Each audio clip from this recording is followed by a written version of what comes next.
Wonder, pages 250 to 260. Part 8, August.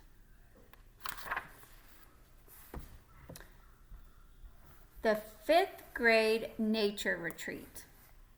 Every year in the spring, the 5th graders of Beecher Prep go away for 3 days and 2 nights to a place called the Borewood Nature Reserve in Pennsylvania. It's a 4-hour bus drive away. The kids sleep in cabins with bunk beds. There are campfires and s'mores and long walks through the woods. The teachers have been prepping us about this all year long, so all the kids in the grade are excited about it, except for me. And it's not even that I'm not excited, because I kind of am. It's just I've never slept away from home before, and I'm kind of nervous. Most kids have had sleepovers by the time they're my age, and a lot of kids have gone to sleepaway camps or stayed with their grandparents or whatever. Not me. Not unless you include hospital stays. But even then, Mom or Dad always stayed with me overnight. But I never slept over Tata Papa's house, or Aunt Kate or Uncle Poe's house. And when I was really little, that was mainly because there were too many medical issues, like my trach tube needing to be cleared every hour, or reinserting my feeding tube if it got detached. But when I got bigger, I just never felt like sleeping anywhere else. There was one time when I half slept over at Christopher's house. We were about 8 and we were still best friends. Our family had gone on a visit to his house, and me and Christopher were having such a great time playing Lego Star Wars that I didn't want to leave when it was time to go. We were like, please, please, please, can we have a sleepover? So our parents said yes, and my mom and dad and Via drove home. And me and Christopher stayed up till midnight playing. Until Lisa, his mom, said, okay guys, time to go to bed. Well, that's when I kind of panicked a bit. Lisa tried to help me go to sleep, but I just started crying that I wanted to go home. So at 1 a.m., Lisa called Mom and Dad, and they drove all the way back out to Bridgeport to pick me up. We didn't get home until 3 a.m. So my one and only sleepover up till now was pretty much a disaster, which is why I was a little nervous about the nature retreat. On the other hand, I'm really excited. Known for. I asked Mom to buy me a new rolling duffel bag because my old one had Star Wars stuff on it, and there was no way I was going to take that to the 5th grade nature retreat. As much as I love Star Wars, I don't want that to be what I'm known for. Everyone's known for something in middle school. Like Reed is known for really being a marine life and oceans and all things like that. And Amos is known for being a really good baseball player. And Charlotte is known for having been in a TV commercial when she was 6. And Zima is known for being really smart. My point is that in middle school, you kind of get known for what you're into, and you have to be careful about stuff like that. Like Max G and Max W will never live down their Dungeons and Dragons obsession. So I was actually trying to ease out of the whole Star Wars thing a bit. I mean, it will always be special to me, like it is with the doctor who put in my hearing aids. It's just not the thing I want to be known for in middle school. I'm not sure what I want to be known for, but it's not that. That's not exactly true. I do know what I'm really known for, but there's nothing I can do about that. A Star Wars duffel bag I could do something about. Packing. Mom helped me pack the night before the big trip. We put all the clothes I was taking on my bed, and she folded everything neatly and put it inside the bag while I watched. It was a plain blue rolling duffel, by the way, no Legos or artwork. What if I can't sleep at night? I asked. Take a book with you. Then, if you can't sleep, you can pull out your flashlight and read for a bit until you get sleepy, she answered. I nodded. What if I have a nightmare? Your teachers will be there, sweetie, she said, and Jack and your friends. I can bring Babu, I said. That was my favorite stuffed animal when I was little. A small black bear with soft black nose. You don't really sleep with him anymore, do you? Said Mom. No, but I can keep him in my closet in my case. In case I wake up in the middle of the night and can't go back to sleep, I said. Could I hide him in my bag? No one would know. Then let's do that, Mom nodded, getting Babu from inside my closet. I wish they allowed cell phones, I said. I know, me too, she said. Though I know you're going to have a great time, Augie. You sure you want me to pack Babu? Yeah, but way down where no one can see him, I said. She stuck Babu deep inside the bag and then stuffed the last of my t-shirts on top of him. So many clothes for just a few days. 3 days and 2 nights, I corrected her. Yep, she nodded, smiling. 3 days and 2 nights. She zipped up the duffel bag and picked it up. Not too heavy, try it. I picked up the bag. Fine, I shrugged. She sat on the bed. Hey, what happened to your Empire Strikes Back poster? Oh, I took that down ages ago, I answered. She shook her head. Huh? I didn't notice that before. I'm trying to, change my image a bit, I explained. Okay, she smiled, nodding like she understood. Anyway, honey, you have to promise me you won't forget to put on the bug spray, okay? On the legs, especially when you're hiking through the woods. It's right here in the front compartment. Uh-huh. And put on your sunscreen, she said. You do not want to get a sunburn. And don't, I repeat, do not forget to take your hearing aids off if you go swimming. Would I get electrocuted? No, but you'd be in real hot water with Daddy because those things cost a fortune, she laughed. I put the rain poncho in the front compartment too. Same thing goes if it rains, Augie. Okay? Make sure you cover the hearing aids with the hood. Aye, aye, sir, I said, saluting. She smiled and pulled me over. I can't believe how much you've grown up this year, Augie, she said softly, putting her hands on the sides of my face. Do I look taller? Definitely, she nodded. I'm still the shortest one in my grade.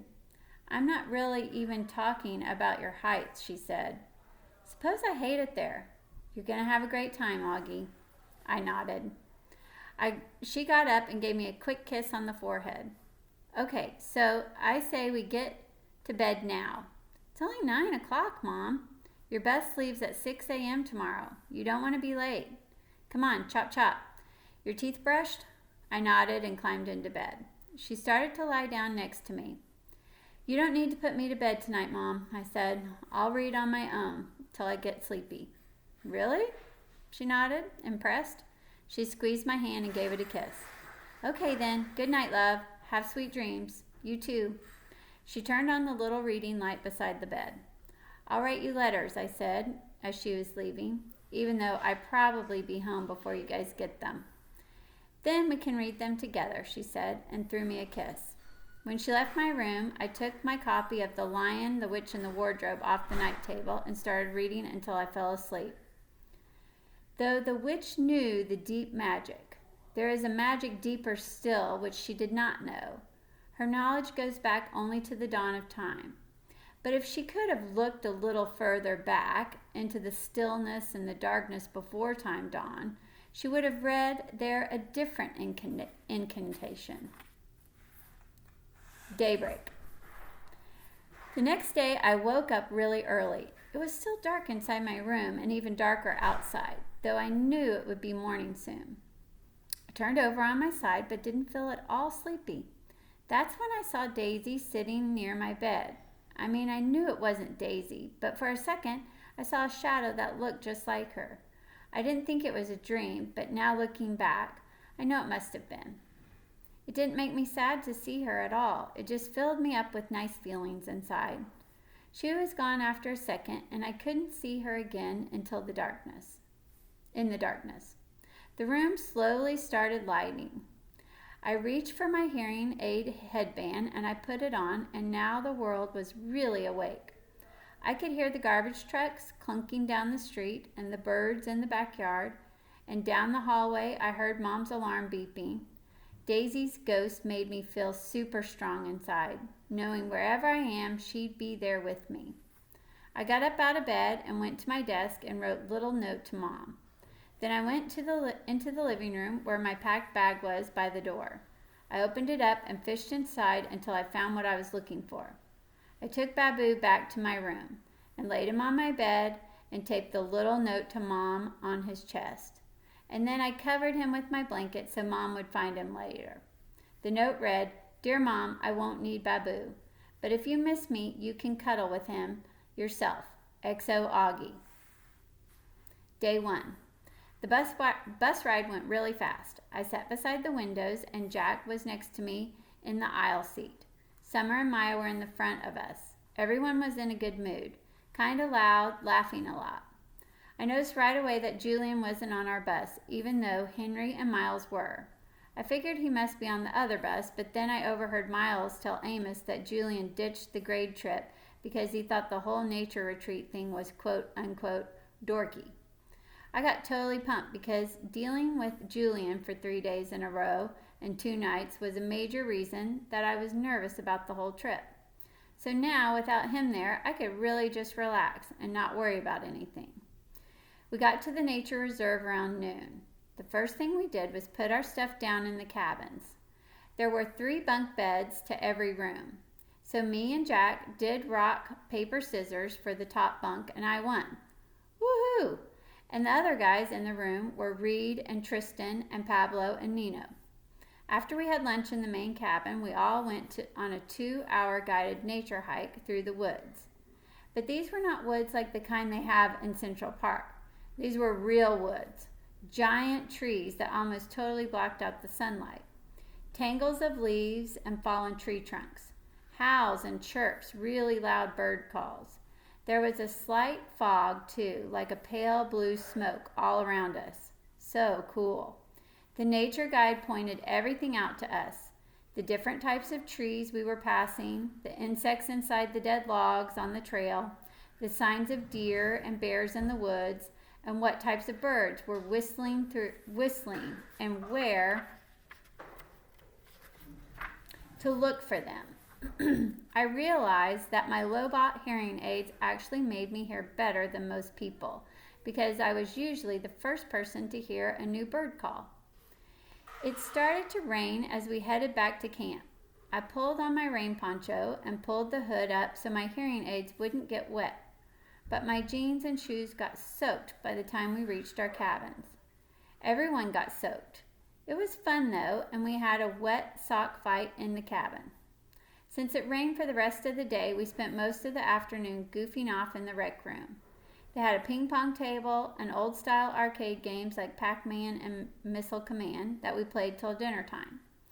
Luckily, by then it had stopped raining, so we got to have a real campfire cookout.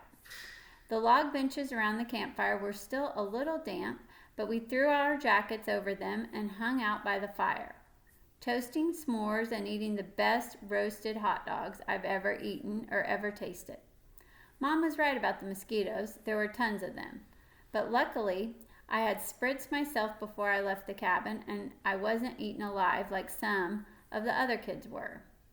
I love hanging out by the campfire after dark. I love the way bits of fire dust would float up and disappear into the night, and how the fire lit up people's faces. I love the sound the fire made too, and how the woods were so dark that you couldn't see anything around you. You'd look up and see a billion stars in the sky. The sky doesn't look like the North River Heights. I've seen it look like that in Montauk though, like someone sprinkled salt on shiny black table. I was so tired when I got back to the cabin that I didn't need to pull out the book and read. I fell asleep as fast as my head hit the pillow, and maybe I dreamed about the stars. I don't know. The fairgrounds. The next day was just great as the first day. We went horseback riding in the morning, and then in the afternoon we rappelled up some ginormous trees with the help of nature guides. By the time we got back to the cabins for dinner, we were all really tired again. After dinner, they told us we had an hour to rest, and then we were going to take a 15-minute bus ride to the fairgrounds for an outdoor movie night. I hadn't a chance to write a letter to Mom and Dad and Via yet, so I wrote one telling them about the stuff we did that day and the day before, and I pictured myself reading it to them out loud when I got back. Since there was just no way the letter would get home before I did. When we got to the fairgrounds, the sun was starting to set. It was about 7:30. The shadows were really long on the grass and the clouds were pink and orange. It looks like someone had taken sidewalk chalk and smudged the colors across the sky with their fingers. It's not that I haven't seen the nice sunsets before in the city, because I have. Slivers of sunsets between buildings, but I wasn't used to seeing so much sky in every direction. Out here, the fairgrounds, I could understand why ancient people used to think the world was flat and the sky was a dome that closed in on top of it. That's what it looked like from the fairgrounds, in the middle of this huge open field. Because we were the first school to arrive, we got to run around the field all we wanted until the teachers told us it was time to lay out our sleeping bags on the ground and get our good viewing seats. We unzipped our bags and laid them down like picnic blankets on the grass in front of the giant movie screen in the middle of the field. Then we went to the row of food trucks parked at the edge of the field to load up on snacks and sodas and stuff like that. There were concession stands there too, like a farmer's market, selling roasted peanuts and cotton candy. And up a little further was a short row of carnival stalls, kind of where you can win stuffed animal if you throw a baseball into a basket. Jack and I both tried and failed to win anything, but we heard Amos won a yellow hippo and gave it to Zima. That was the big gossip that went around, the jock and the brainiac. From the food trucks, you could see the corn stalks in the back of the movie screen. They covered about a third of the entire field. The rest of the field was completely surrounded by woods, and the sun sank lower in the sky, and the tall trees at the entrance to the woods looked dark blue. By the time the other school buses pulled into the parking lots, we were back in our spots on the sleeping bags, right smack in front of the screen. The best seats in the whole field. Everyone was passing around snacks and having a great time. Me and Jack and Summer and Reed and Maya played Pictionary. We could hear the sounds of the other schools arriving, the loud laughing and talking of kids coming out on the field on both sides of us. But we couldn't really see them. Though the sky was still light and the sun had gone down completely, and everything on the ground had turned deep purple. The clouds were shadows now, and we were having trouble even seeing the Pictionary cards in front of us.